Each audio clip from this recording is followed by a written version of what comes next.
She died at age 7. Her funeral was held. Her name was carved into a memorial wall. 8 years passed. Then both pilots collapsed at 36,000 feet. A quiet girl walked to the cockpit and spoke one word into the radio. Every F-22 pilot heard it. Every single one froze. Ghost was back. Before you watch full story, comment below from which country are you watching. Don't forget to subscribe for more amazing stories. Maya Chen sits in seat 22A, window seat, economy class, on Pacific Sky Airlines Flight 1147, bound from Honolulu, Hawaii, to San Francisco, California. She is 15 years old. She is small for her age, with straight black hair tied back in a plain band. She wears a gray hoodie, dark jeans, and white sneakers worn at the toes. Her backpack is under the seat in front of her. Inside the backpack are 3 things that matter more than anything else she owns. First, a thick notebook, well used, filled with handwritten calculations, aircraft system diagrams, emergency procedure checklists, and approach speed tables. The handwriting is small and careful. The pages near the front are soft from being turned hundreds of times. Second, a photograph. Creased and worn at the edges from 8 years of handling. It shows a woman in a full flight suit, standing in front of an F-22 Raptor fighter jet on a sunny airfield. The woman is smiling slightly, the way people smile when they are exactly where they want to be. Her helmet is under one arm. On the side of the helmet, in small white block letters, is a word. One word. Ghost. Third, a sealed letter, addressed to the United States Air Force Headquarters, Washington, D.C. Maya has been carrying this letter for 7 months and has not yet mailed it. She is not sure she is ready for what happens when she does. The man in seat 22B is asleep. The teenage girl in 22C is watching a movie with headphones. Nobody looks at Maya. Nobody has any reason to. She is just another unaccompanied minor, another child the crew will check on once per hour and bring extra juice to without being asked. Nobody knows what she carries inside. Nobody knows what she can do. Nobody knows that the quiet girl in the gray hoodie has spent the last 6 years, since she was 9 years old, learning to fly. Not on a computer game. Not in a toy. In a full cockpit simulator, built by hand, piece by piece, in the basement of a house in Tucson, Arizona, by a retired Air Force colonel who had made a promise to a dead woman and intended to keep it. Pacific Sky Flight 1147 took off from Daniel K. Inouye International Airport in Honolulu at 7:12 in the morning. The aircraft is an Airbus A330. Wide body, twin engine, capable of carrying 293 passengers. Today it carries 241 passengers and 11 crew. The flight to San Francisco is scheduled for 5 hours and 40 minutes. Skies are clear. Winds are light. It is, by every single measure, a perfectly ordinary day to fly. As the aircraft climbs through 10,000 feet, Maya closes her book. She does what she always does at this moment of any flight. She closes her eyes. She breathes once, slowly. Then she runs through the aircraft in her mind. Airbus A330. 2 Rolls-Royce Trent 700 engines. Fly-by-wire controls. Autopilot managed through the flight management system, 2 independent systems for redundancy. Normal cruise altitude 35,000 to 39,000 feet. Approach speed approximately 140 knots at normal landing weight. She knows these numbers the way other teenagers know song lyrics. She knows the emergency checklists from memory. She knows the radio procedures. She knows the feel of the controls from more than 700 hours in a simulator that her guardian, Colonel Ray Nakamura, built so carefully that visiting pilots once sat in it and said they could not tell the difference. Colonel Ray Nakamura.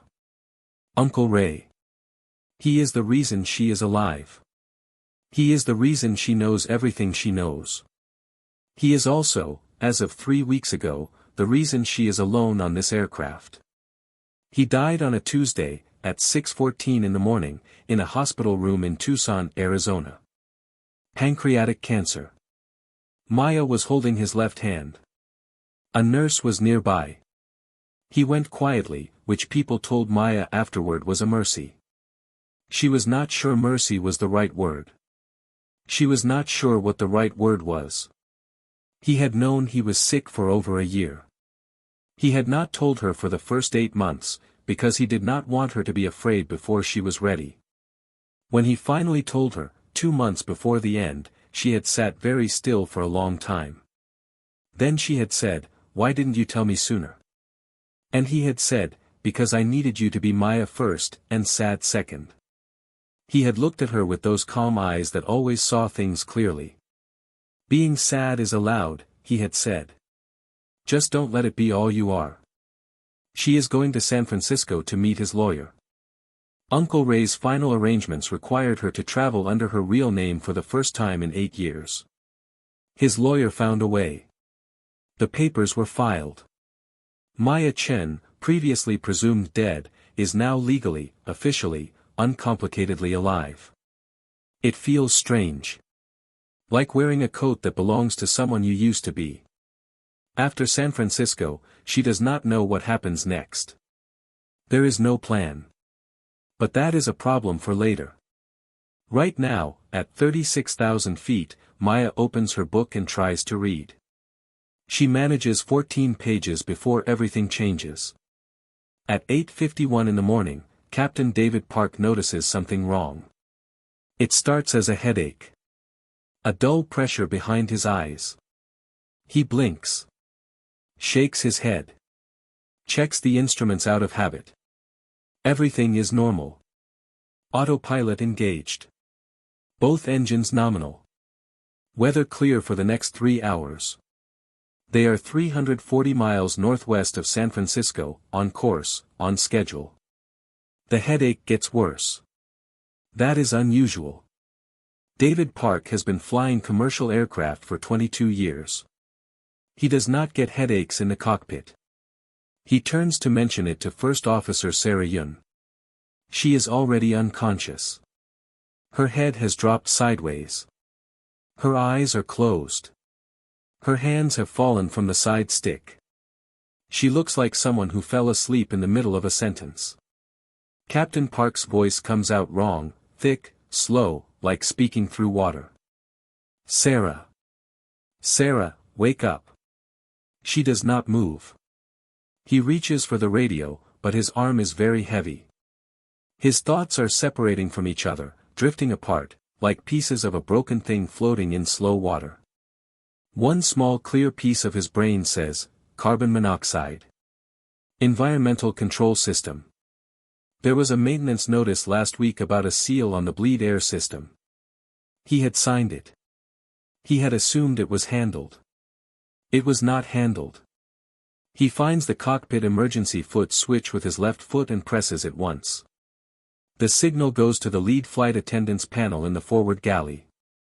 It is the last action he takes before he slumps forward against his harness, unconscious, at 36,000 feet above the Pacific Ocean. The Airbus A330 continues flying on autopilot. Smooth. Steady. Completely indifferent. In the forward galley, lead flight attendant James Torres sees the emergency light on his panel. In 19 years of commercial flying, he has never seen this light come on during an actual flight. He has seen it in training. He knows what it means. He moves to the cockpit door and knocks in the crew identification pattern. No answer. He enters the access code. The door opens. He stands in the doorway for 2 seconds. That is the time his brain needs to process what he is seeing. Both pilots. Down. Unresponsive. His training takes over. He does not panic. He keys his crew intercom. "All crew, this is James. Code Scarlet. Cockpit. Sandra to the front immediately. Michael, begin checks on passengers. Keep your voices steady. Move." He administers emergency oxygen to both pilots. He turns on the cockpit fresh air override. Neither pilot responds. Both are breathing. Both have pulses. But neither shows any sign of waking. Senior Flight Attendant Sandra Okafor arrives. She looks at the cockpit. She looks at James. She does not speak for a moment. Then she says, "James. What do we do? There is a procedure for this." James knows the procedure. The procedure says to contact air traffic control, declare an emergency, and ask for any qualified pilots on board. He sits in the captain's seat carefully. He finds the radio. He takes one breath. Then he says the words that no flight attendant ever expects to say outside of a training room. Mayday, mayday, mayday. Pacific Sky 1147. We have a double pilot incapacitation. Both flight crew are unconscious. Suspected carbon monoxide. Aircraft on autopilot. No qualified pilot on board. Requesting immediate assistance. 241 souls on board. San Francisco Center responds within 4 seconds. Airspace around Flight 1147 is cleared within 90 seconds. Emergency services at San Francisco International are activated. Military air defense is notified. The cabin announcement goes out at 8:57 in the morning, 6 minutes after both pilots went down. Ladies and gentlemen, this is your chief flight attendant James. We have a medical situation with our flight crew. The aircraft is flying safely on autopilot and we are in contact with air traffic control. We urgently need to know if anyone on board has pilot training or experience flying any type of aircraft. Please press your call button immediately if this applies to you. The cabin does not scream. It does something worse. It makes one single collective sound, low and sharp, like all 241 people breathing in at once and forgetting to breathe out. Then comes the sound of hands shaking. Phones being grabbed. People calling home saying things they have been saving. Flight attendants move through every row. A retired man in business class flew single-engine propeller planes 30 years ago. He has not flown since. He is 68 and shaking so hard his glasses have slid to the end of his nose. No. A woman in row 19 holds a helicopter license. She is honest. She says, "I have never touched the controls of a fixed-wing aircraft over 2,000 pounds. I am afraid I would make it worse." No. A teenage boy in row 31 raises his hand and says he plays Flight Simulator on his computer for 12 hours a week. The flight attendant thanks him gently and moves on. Nobody. In a cabin of 241 people, there is no qualified pilot. The autopilot holds the aircraft steady at 36,000 feet. It will continue to do so until the fuel runs out, which will happen in approximately 2 hours and 20 minutes. Then the engines will stop. Then gravity will do what it always does. In seat 22A, Maya Chen has heard the announcement. She is completely still. Her book is closed in her lap. Her hands rest flat on its cover. She is looking out the window at the Pacific Ocean 36,000 feet below. From up here it looks still, wide, and blue. It does not look like something that kills you. It does not look like anything except distance. She is doing math in her head. 241 lives. 0 qualified pilots. The answer to that equation is everyone on this aircraft dies in that blue water below. That is not an opinion. That is arithmetic. She thinks about Uncle Ray. Specifically, she thinks about the last real conversation they had, 6 weeks before he died, when he was still well enough to sit up and speak clearly. He had looked at her with those steady eyes and said, "Maya, I need you to understand something before I go. I did not teach you to fly because I thought you would ever need to fly. I taught you because your mother wanted you to love what she loved, and because I believe knowledge given carefully is never wasted. But there is one more reason." He had paused. "The world is unpredictable. I have spent 30 years learning that. If there is ever a moment, and I am not saying there will be, but if there is ever a moment where what I gave you is the only thing standing between people living and people dying, I need you to use it. Do not let being young stop you. Do not let being afraid stop you. Your mother was afraid every single time she flew combat. She flew anyway. That is what being ghost meant.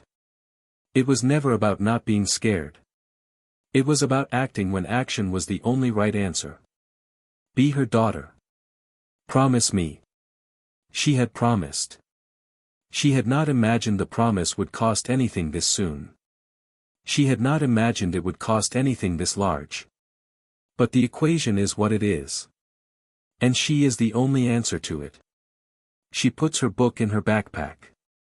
She unclips her seatbelt. She stands up. The man in 22B looks at her with red eyes. His phone is in his hand. He has clearly been saying goodbye to someone. He says, "Please sit down. Please.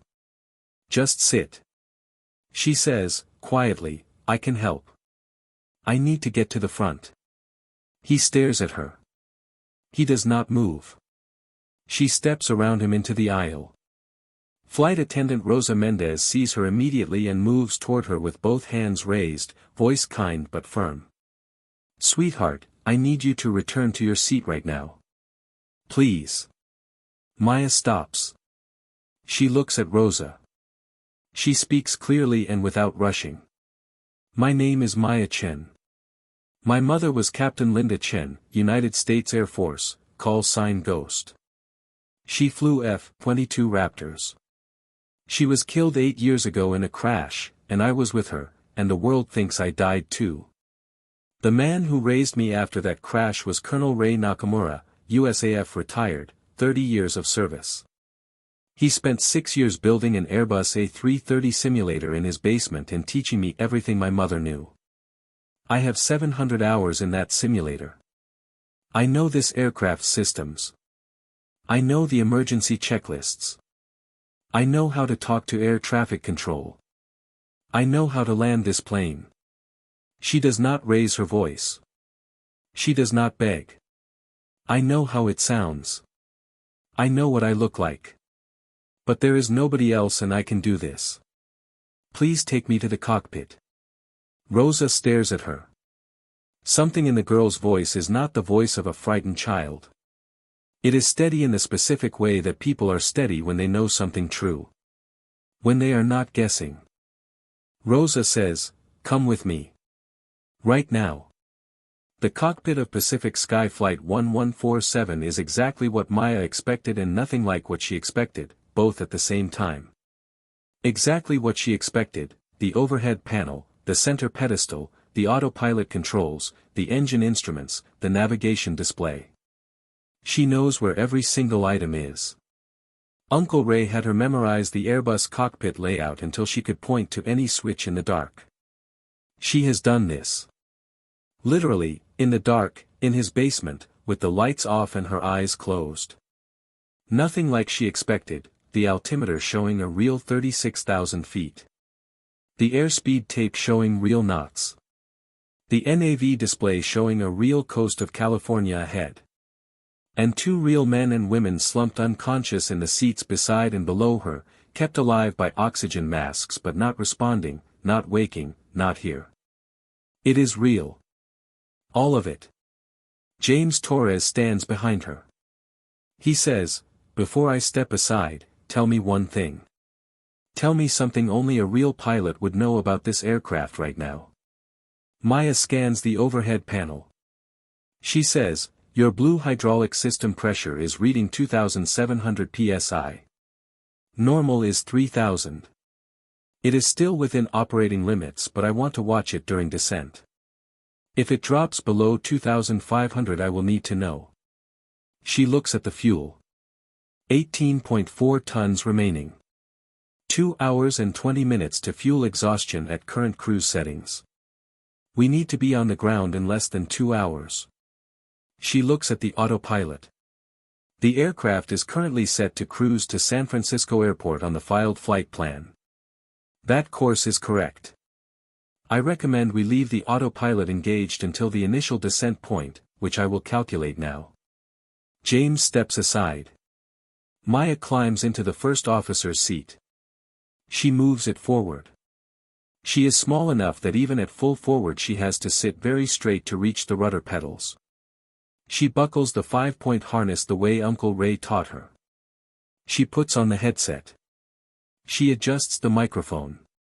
She does every single thing slowly and in the right order, because Uncle Ray told her 1,000 times, rushing in the cockpit is how people die. Deliberate is fast enough. She finds the transmit button. She takes one breath. Then she says the words. Mayday, Mayday, Mayday. San Francisco Center, this is Pacific Sky 1147. I have taken control of the aircraft. I am not a certified pilot. I am 15 years old. My name is Maya Chen. My mother was Captain Linda Chen, United States Air Force, call sign Ghost. She died 8 years ago. I was raised and trained by Colonel Ray Nakamura, USAF retired. I have 700 hours in an Airbus A330 simulator. I need guidance for descent and landing at San Francisco International. I can do this.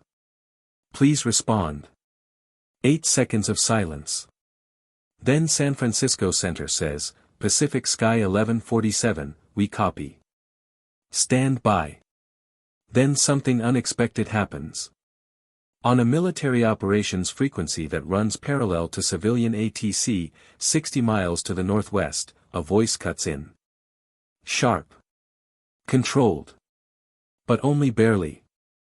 San Francisco Center, this is Hammer 1, 144th Fighter Wing, currently on Air Sovereignty Patrol, Grid Papa 7. We monitored that transmission. Please confirm. Did that aircraft just broadcast a call sign of Ghost? San Francisco Center responds, Hammer 1, stand by. But a second voice breaks in before the controller finishes the sentence. A woman's voice. Tight. Like someone holding something very fragile very carefully so it does not break. Center. This is Ren 2, same flight as Hammer. I need you to understand something. Ghost was the personal call sign of Captain Linda Chen, 44th Fighter Squadron. She was killed 8 years ago. That call sign was officially retired. It has not been used since the day she died. If someone just said that word on an open frequency, I need to know what is happening. Right now. What happened next, air traffic controllers at San Francisco Center would later describe as the strangest 60 seconds they had ever experienced in the facility. Every frequency went quiet. Not the quiet of a dead channel. The quiet of people who are listening so hard they have forgotten to breathe. On the military operations net, 2 F-22 Raptor pilots sat in their cockpits 60 miles northwest of the stricken airliner and did not move. Did not speak. Did not touch their controls. They just sat there, suspended at 28,000 feet above the Pacific, while the words played again in their minds. Ghost. Hammer 1, Colonel Brett Wallace, 12 years in the F-22 community, 6 combat deployments, a man who had flown through conditions that most people could not imagine and come out the other side, later told investigators that when he heard the word ghost on that frequency, his hands left his throttle completely. Not because he decided to remove them. Because his body simply stopped. He sat there, he said, like a person who has just seen something that cannot be real but clearly is.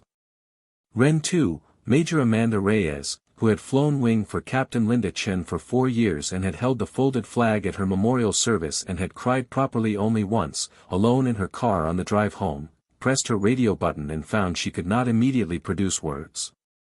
She tried twice. The third time, something came out. She said, "Who is flying that aircraft?" It was not a question. It was barely a sentence. It was 4 words that she forced out through a throat that had closed without permission. San Francisco Center patched the military frequency through to Pacific Sky 1147's radio. Maya heard the connection open. She pressed her transmit button. She said, Major Reyes. This is Maya Chen. Linda Chen's daughter. I know you don't understand how I'm alive. I will explain everything when this aircraft is on the ground. Right now I need your help to land it. Can you help me? 60 miles away, at 28,000 feet, Major Amanda Reyes made a sound that she would later not be able to describe. Then she said nothing for 4 full seconds. Her wingman, Colonel Wallace, heard the silence and waited. He had never heard Amanda Reyes go silent before. In 12 years of flying together, he had never heard her at a loss for a single word. Then she said, Maya. Little Maya. I held you when you were 4 years old at the squadron barbecue. You had juice on your shirt and your mom tried to wipe it off and you kept wiggling away. Maya said, she called you Ren because you could get into spaces no other pilot could fit through. She said you were the best low-altitude pilot she ever flew with. She trusted you with her life more times than she ever told you. Longer silence. Colonel Wallace broke it. He said, Ren. What do you need? Major Reyes said, and her voice was steady now, completely and professionally steady, because she had decided that this was the thing she was going to do and she was going to do it right. I need us at max continuous to intercept Pacific Sky 1147. I need you on my wing. I need a direct line to that cockpit from now until wheels stop. Colonel Wallace said, afterburners. Major Reyes said, afterburners. 2 F-22 Raptors lit their afterburners over the Pacific Ocean and went supersonic. They crossed 60 miles in less than 4 minutes. When the F-22s pulled into formation alongside Pacific Sky Flight 1147, Maya saw them from the cockpit window and felt something happen in her chest that she could not name. Sleek, dark, impossibly purposeful aircraft, now slowed from their natural speed to match the heavy, careful pace of the Airbus. Her mother flew those planes. Her mother was one of the finest people who had ever flown those planes. And now those planes were here, outside her window, because she was her mother's daughter and apparently that still meant something. Major Reyes came on the radio. She did not say, you're doing great, honey. She did not say, I know you're scared. She did not treat Maya like a child who needed comfort. She talked to her the way she would talk to any pilot in a difficult situation, directly, specifically, without wasted words. Because wasted words cost time. Maya. Fuel state. 18.1 tons. 1 hour 50 minutes to exhaustion. Good. SFO is 38 nautical miles ahead. We will begin descent in 11 minutes. Walk me through the descent profile you would use. Maya closed her eyes for 2 seconds. She said, top of descent now would put us steep. I recommend holding cruise for 9 more minutes, then initiating descent at 1,500 feet per minute. Airspeed reducing from cruise through 280 knots in the mid-descent. Configure for approach at 10,000 feet, flaps incremental. Full flaps by 2,000 on final. Target VAP of 138 knots at current weight. Major Reyes said, that is exactly right. She paused for 1 moment. Ray taught you that? Yes, ma'am. He was a good man and a great pilot. She paused again. And your mother would consider that descent profile completely acceptable. In the cabin, James Torres made a second announcement. He told the passengers that someone with flight training had taken the controls. He told them military aircraft were escorting them. He did not tell them the pilot was 15 years old. He made this decision in about 2 seconds and did not regret it. What the passengers saw through the oval windows were 2 fighter jets, one on each side, flying in close formation with the airliner. People who had been crying went quiet. People who had been praying kept praying but in a different register, less desperate. The fighter jets meant something. They meant someone new. They meant the world had noticed this aircraft was in trouble and sent the fastest, most capable aircraft it had to stand beside it. A woman in row 14, whose name was Dr. Patricia Osei, a pediatrician from Oakland with a 7-year-old son at home, had been holding the hand of a complete stranger since the first announcement. She kept holding it. But she looked at the F-22 outside her window and she thought, we are going to land. I am going to go home. In the cockpit, the descent began. Maya disengaged the altitude hold and manually input the descent rate. Her hands moved precisely, small adjustments, watching the response. Airspeed. Vertical speed. Altitude. Engine thrust. She scanned them the way Uncle Ray had trained her to scan, never staring at one thing, always moving, always checking, the way a heartbeat checks itself, constantly, automatically, without drama. Major Reyes called every altitude. Through 30,000. Speed check. 308 knots. Reducing. Flaps 1. Confirm when set. Flaps 1. Confirmed. Speed reducing through 290. Good. You're doing well, Maya. Listen to the aircraft. It's talking to you. Maya listened. The aircraft was talking. She could feel the drag changing as the flaps moved. She could feel the slight change in pitch. Uncle Ray had taught her that a good pilot listens with her hands, not just her eyes. Through 20,000 feet. The California coast appeared through the cockpit window. The green hills south of San Francisco. The bay. The city beyond it. Through 15,000. She could see the airport now, a long flat complex beside the water. Through 10,000. Major Reyes said, configure for approach. Gear on my mark. Ready. Mark. Gear down. Maya reached for the landing gear lever and moved it to the down position. She watched the panel. 3 green lights came on. One by one. 3 greens, she said. Nose, left main, right main. All down and locked. Perfect. Flaps to full. You are cleared for the approach to runway 28 left. Emergency services are staged. You have the longest, widest runway at SFO. Everything is ready for you. All you have to do is fly the approach. Maya said, understood. Major Reyes said, and Maya? One more thing. Your mother used to say something before every difficult approach. She used to say, the ground is not the enemy. The sky just lends you out for a while. Come home gently. She paused. Come home gently, Maya. 5,000 feet. San Francisco International Airport filled the windshield. Maya could see the emergency vehicles now. Lines of fire trucks and ambulances on the taxiways, their lights turning silently. She could see the runway ahead, long and wide, lit with approach lights blazing white down the center. She could see people standing at the edge of the tarmac. Watching. She thought, 241 people. Not a number. People. A pediatrician in row 14 who has a 7-year-old at home. The man in 22B who was saying goodbye on his phone.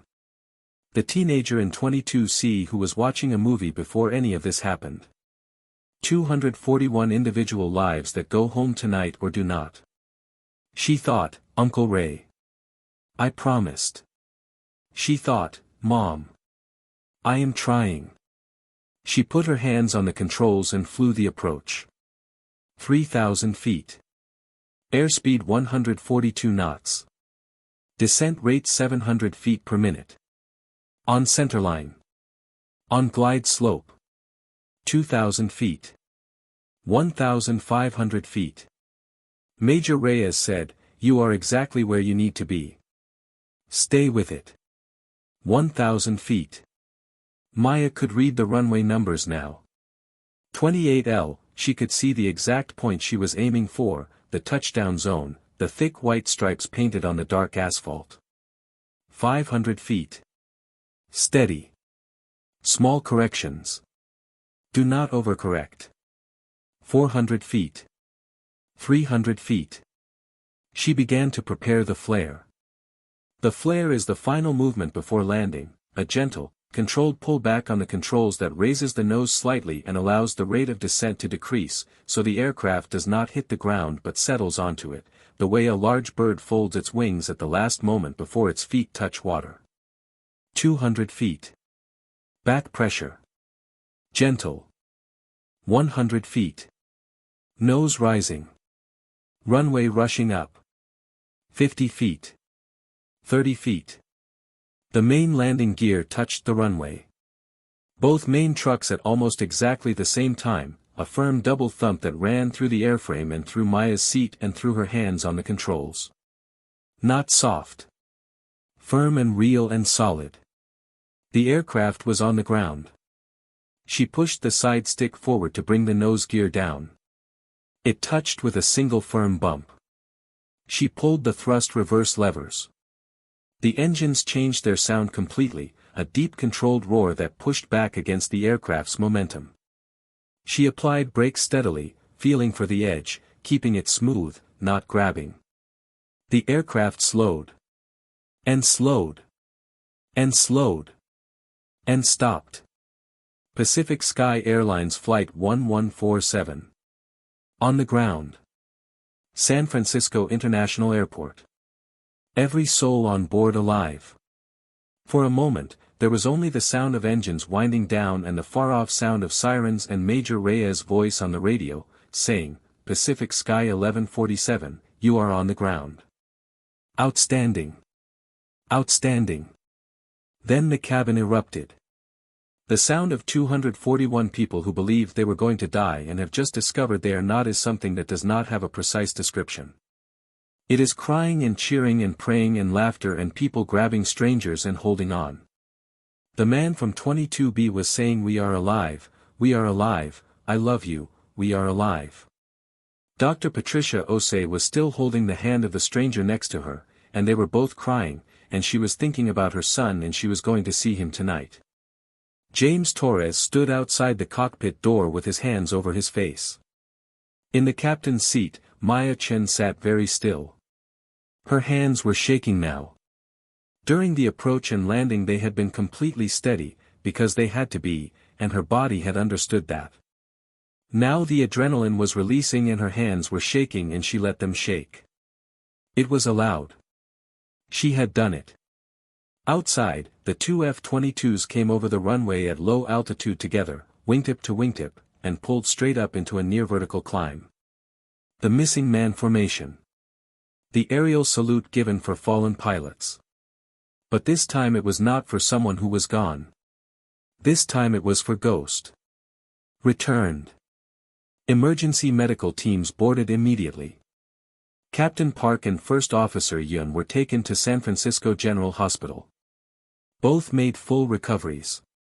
Both returned to flying. Captain Park later wrote Maya a letter she keeps folded inside the notebook.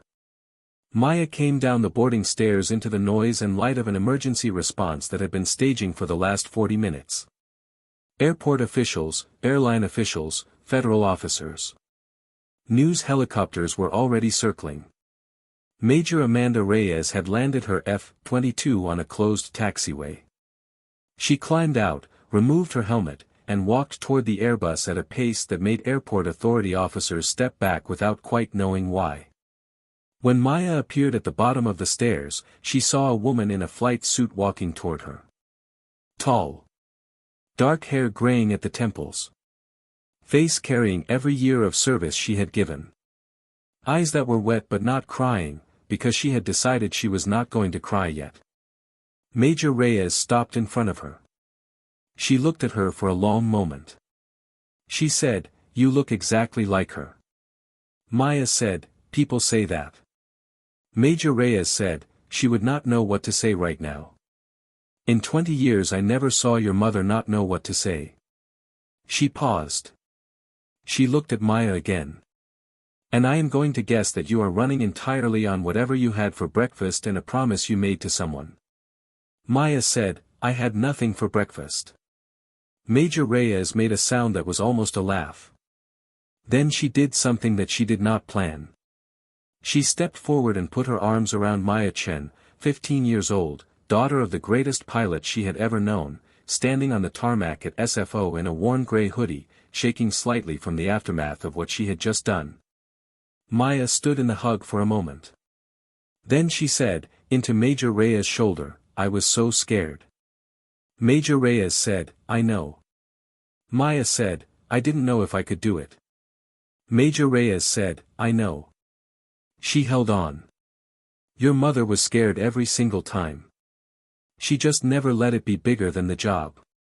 She held on a little longer. Neither did you." The formal investigation took 4 weeks. Colonel Rei Nakamura was, as it turned out, the most organized person Maya had ever known, which she already knew, and also the most organized person the Air Force investigators had ever encountered, which surprised them. In a fireproof cabinet in his Tucson house was 8 years of documentation. A handwritten journal, 1 entry per day for 2,847 consecutive days. Training logs listing every procedure practiced, every hour logged, every skill evaluated, with notes on what Maya did well and what needed more work. Video recordings of simulator sessions going back to when Maya was 9 years old. Academic records from 3 different online schools, maintained under a carefully protected identity. A complete legal account, addressed to the Air Force, explaining every decision he had made and why.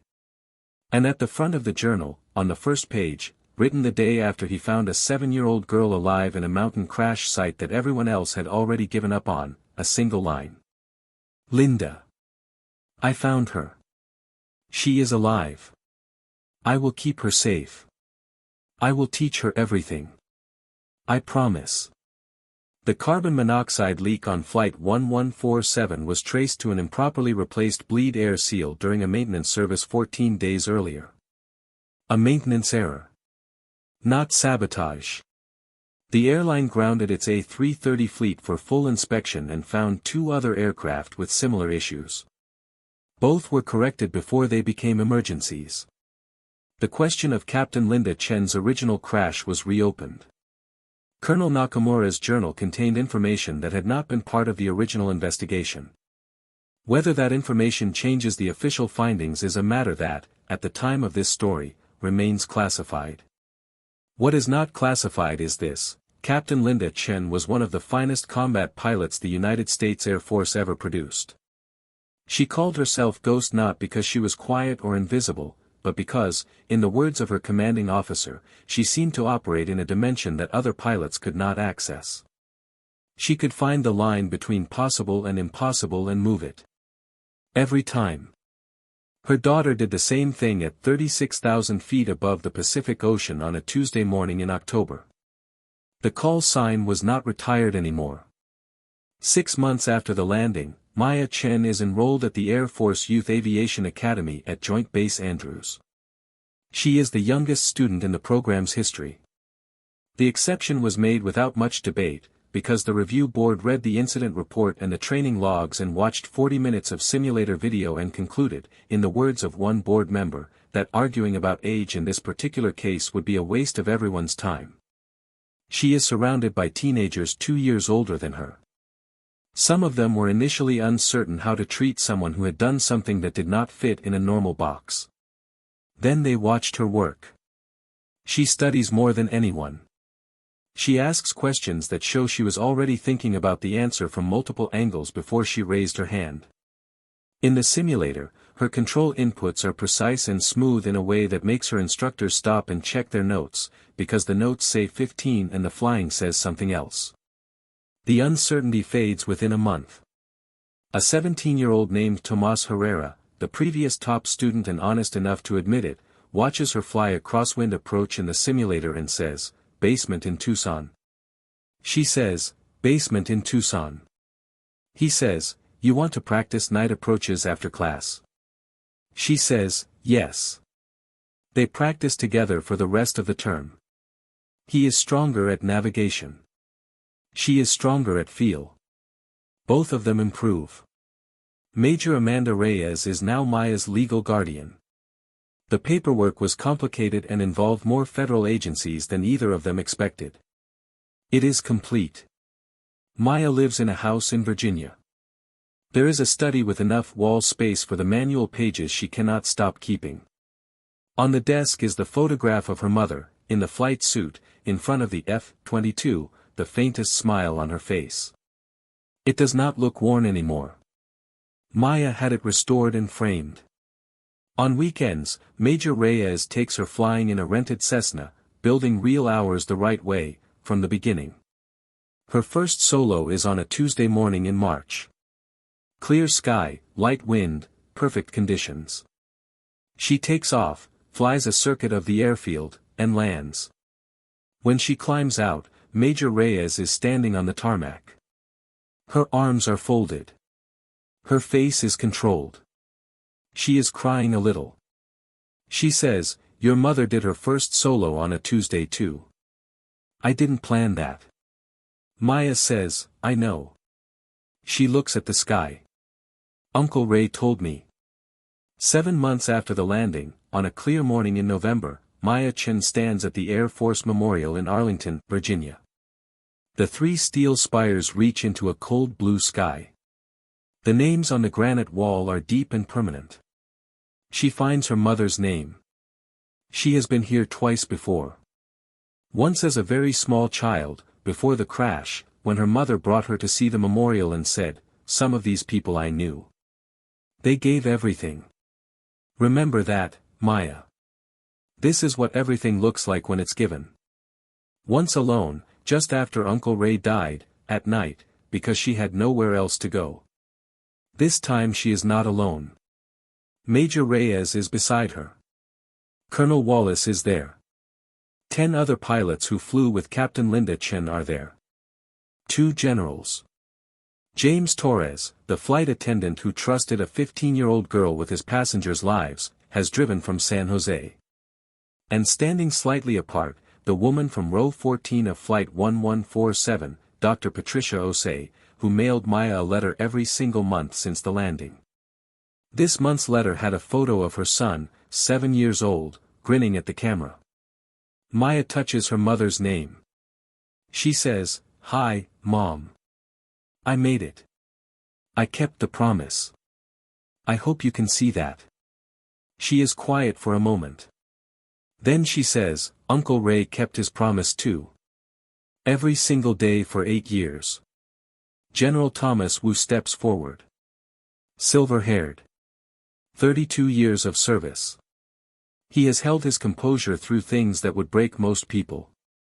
He does not entirely hold it now. He says, "Maya Chen. Your mother's call sign was retired the day she died, out of respect for what she gave. Call signs are records. They carry the history of who used them and what they meant." He reaches into his jacket and produces a flight patch. Dark background. Silver letters. One word. Ghost. He says, "This belonged to Captain Linda Chen." The Air Force does not retire call signs lightly, and it does not unretire them without cause. You have given us cause. When you are ready, not today, not soon, but when you are ready, Ghost flies again. Maya takes the patch. She holds it. She says, "I am not her yet." General Wu says, "No. But you are becoming her. In the way that matters. Not by copying what she did. By understanding why she did it." Major Reyes puts a hand on Maya's shoulder. She says, "Your mother used to say one thing before every single flight. She would check her aircraft, finish her walk-round, and she would say, 'Let's go make some sky.'" She pauses. That is what flying was to her. Not the aircraft. Not the procedure. The sky itself. The possibility of it.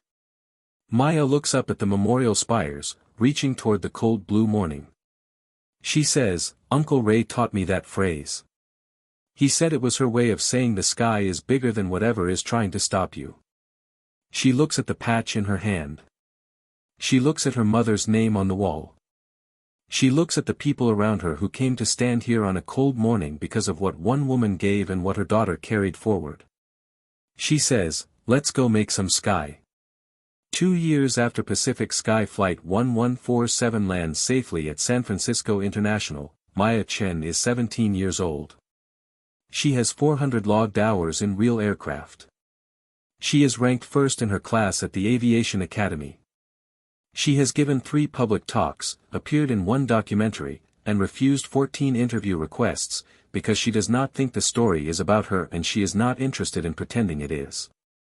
On a morning in October, she performs a solo cross-country flight from Joint Base Andrews to an airfield in the Shenandoah Valley and back.